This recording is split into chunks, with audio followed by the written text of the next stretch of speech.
Hello guys, it's been so long since I've posted a video, but I'd like to get back to it more often. So I thought maybe sharing some of my comfort movies could be a good start on getting to know me and my taste. Keep in mind that these are my comfort movies. It doesn't mean that they are perfect or they are masterpieces, even though some of them are. It just means that I'm comfortable rewatching them, or they are easy picks when I don't know what to watch or I want to watch something. I've realized that there's a lot of people who don't rewatch movies at all. And I mean, it's totally okay if you don't rewatch movies, but the entertainment, the joy that a comfort movie can give you, like whatever, I don't even know what I'm saying. This video won't contain any spoilers for the movies in the list, just my thoughts on them and brief summaries from IMDb. But be aware that if they are later installments in a franchise, the summaries could be a little bit spoilery for the previous films. So that said, let's get the obvious ones out of the way first. Scream 1996 and Scream 4 2011. A year after the murder of her mother, a teenage girl is terrorized by a masked killer who targets her and her friends by using scary movies as a part of a deadly game. Scream is obviously my favorite horror franchise, as you can see in the background. It's very easy for me to rewatch any of the movies, but I feel more comfortable rewatching the first and fourth installments.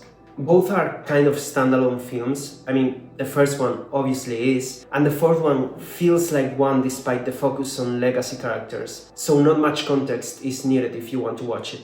I watched the first Scream when I was a child because I had the DVD at home, a DVD with an awful menu. And for me, it was one of those films that you're very curious about and that you feel like you shouldn't be watching them. So as a young kid, that was very, very tempting. I even traumatized my best friend by putting it on when we were like, I don't know, less than 8. And it felt very scary. Then, as for Scream 4, 10 years have passed and Sidney Prescott, who has put herself back together thanks in part to her writing, is visited by the Ghostface killer. I remember very clearly when my father gave me the DVD for Scream 4, and for some reason I mostly remember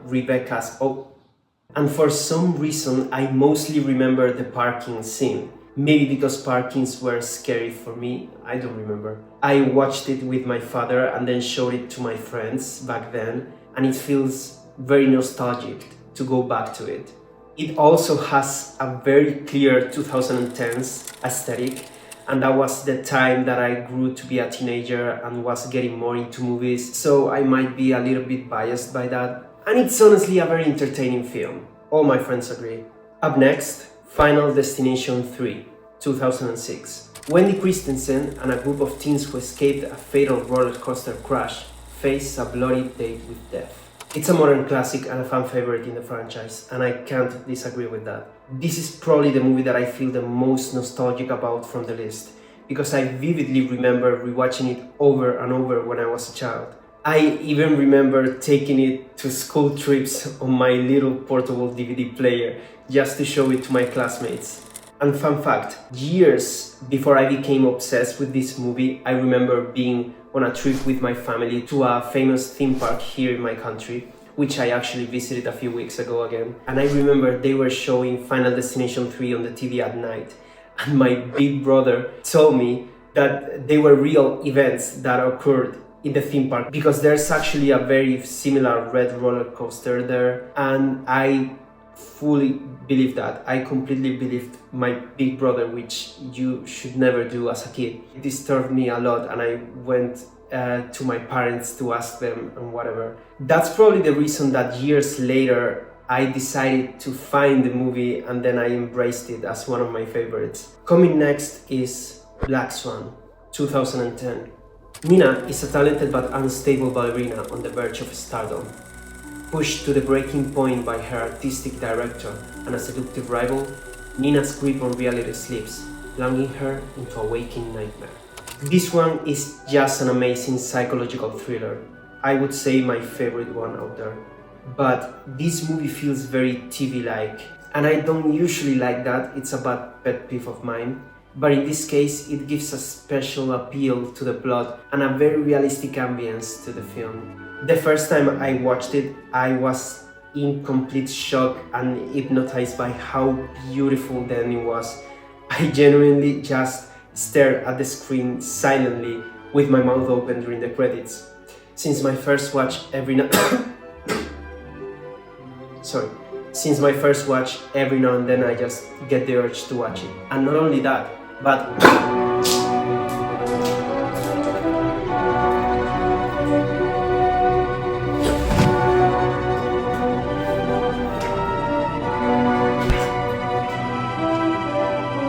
the next movie on the list is Last Night in Soho, 2021.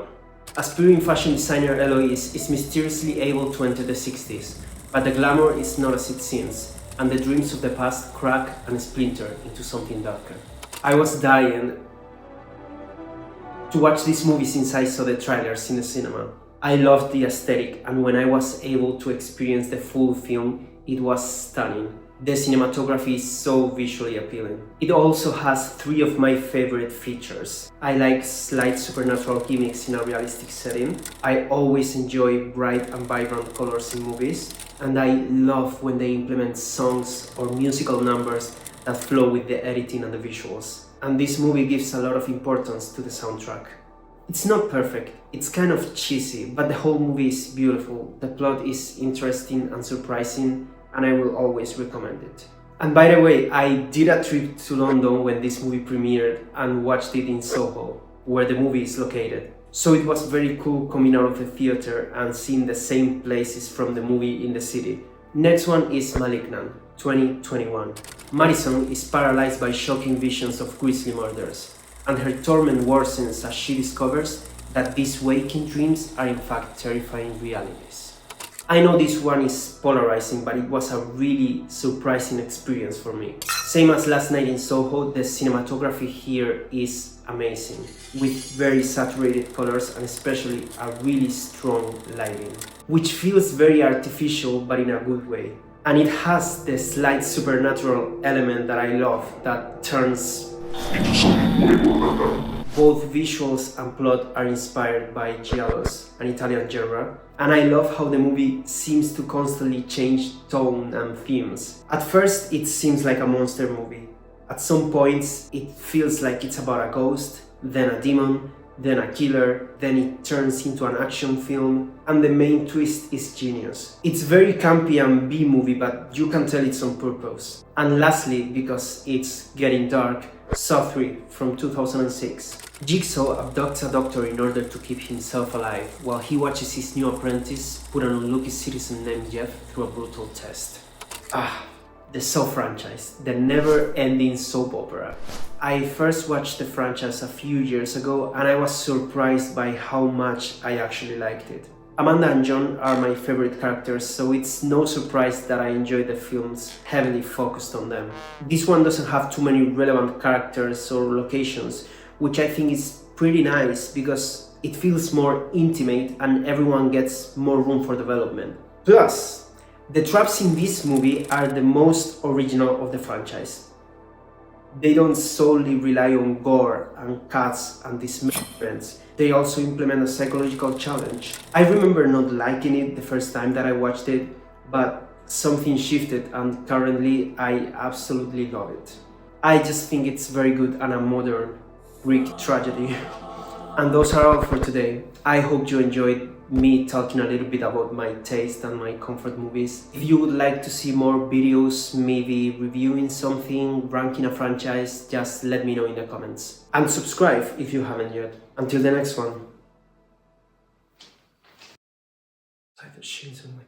Could be a good start on getting to know me.